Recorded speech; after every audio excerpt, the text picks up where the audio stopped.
Ako si John Paulo Nasay, kilala rin ako bilang Pablo. Nung nag-viral kami, yung gabing yun, parang hindi namin alam ano talaga ba dapat nangyayari sa isang artist, ano ba dapat yung ginagawa niya.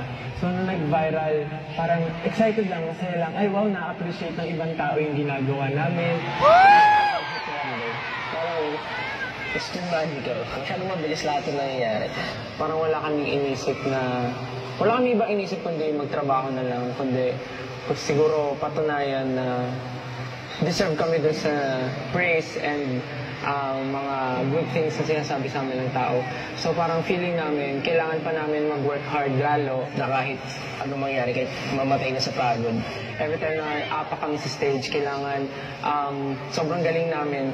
Siyempre gusto namin na laging best or laging better than before yung ginagawa namin. Tapos nakatulong itong song na to, yung Wyatt. Kasi kumbaga, We never really had a chance to release a new song that will speak kung ano man yung nararamdaman namin ngayon. sa dami ng ginawa namin, mapapatanong na lang kami, nasa na ba talaga sa SB19? Parang, where you at?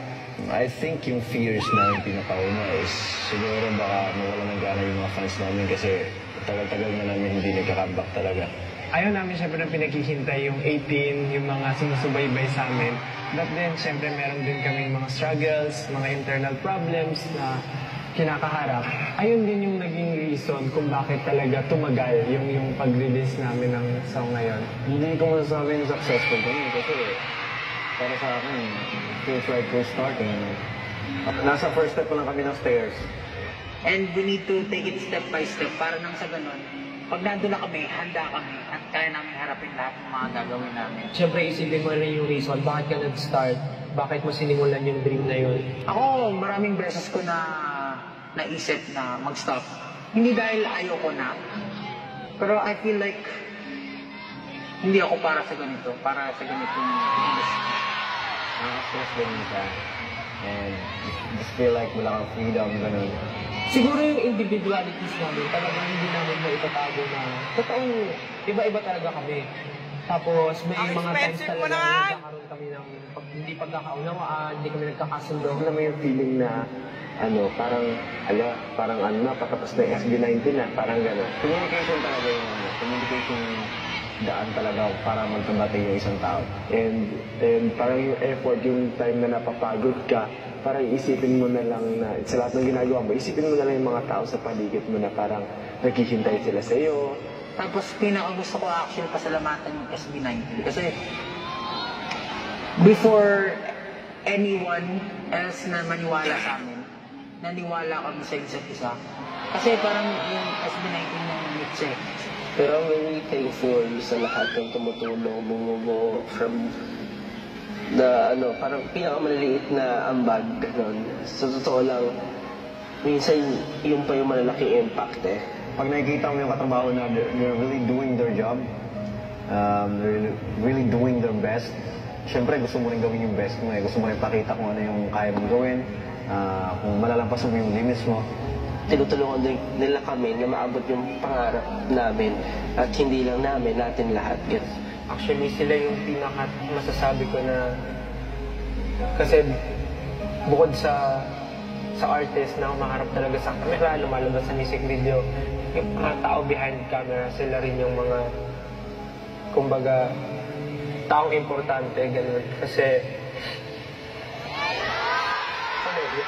gusto ko talaga sila makilala internationally, as in sobrang deserve nila. Not only na love nila yung ginagawa nila, pero they really put their heart into it. so pwede rin katrabaho and Grounded pa rin sila, sobrang humble pa rin nila. very happy to be working with them. Actually, halos araw-araw ko nga rin pong naiisip kung bakit nabigyan rin po kami ng chance makatulong sa group na to. Kasi nga, pakiramdam ko po, meron pang mga mas deserving or mas magagaling na makapagsusupport sa kanila. Kailangan kasabay mo sila mag-improve. Isa kayo sa naging inspirasyon ko na huwag tumigil na mangarap, lumaban araw-araw, at sabi nga nila, trust the process. SB19, Stel, Pablo, Ken, Josh, and Justin. yan po ang pagkakasunod-sunod ng mic natin. For sure, tuloy-tuloy na ang success nyo. So, sa mga pangarap nyo na unti-unti nang natutupad, kasabay natin kami sa pag-usap.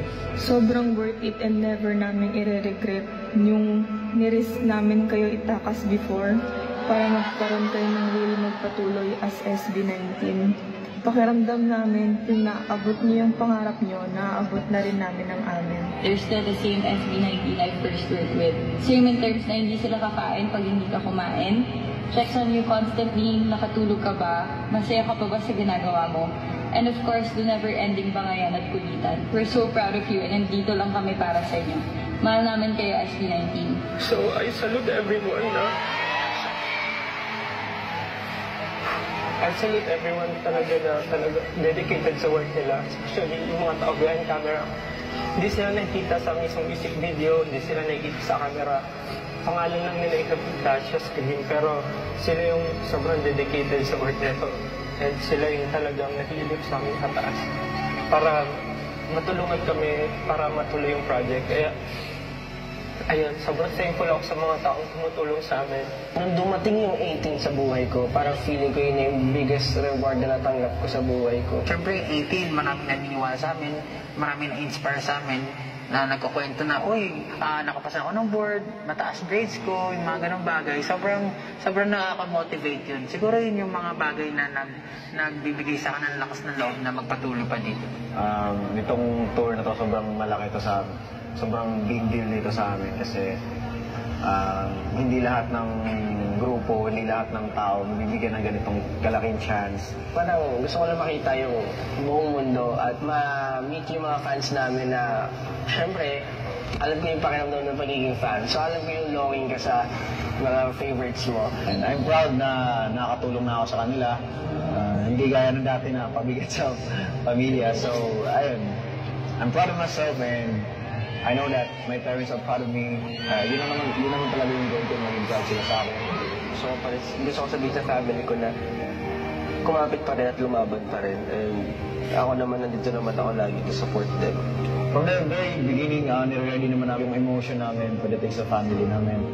And every time na nakikita namin sila, talagang masaya kami at sinusulit namin lahat ng time na pwede namin spend with them.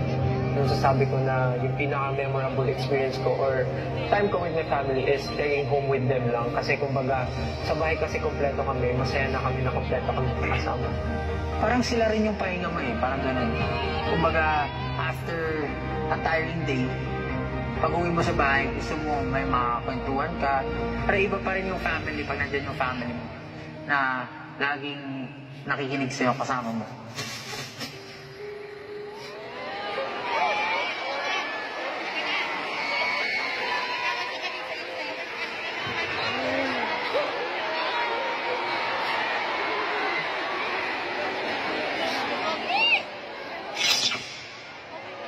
After pa siguro, magpapaiyak.